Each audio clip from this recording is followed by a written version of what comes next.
everyone. First of all, thank you for giving me a chance.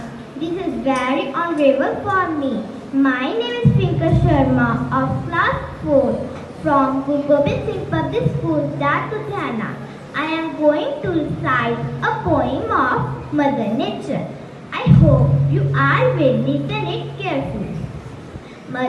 There are flowers, there are leaves, the blue rivers and green trees.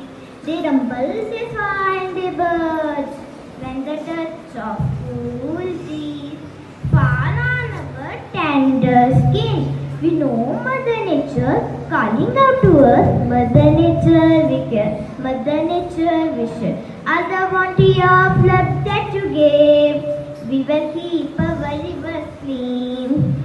Care for the ground beneath our feet, Mother Nature a promise we will keep.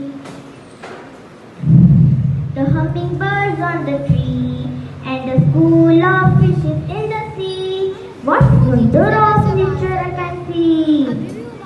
Mother Nature we care, Mother Nature we share.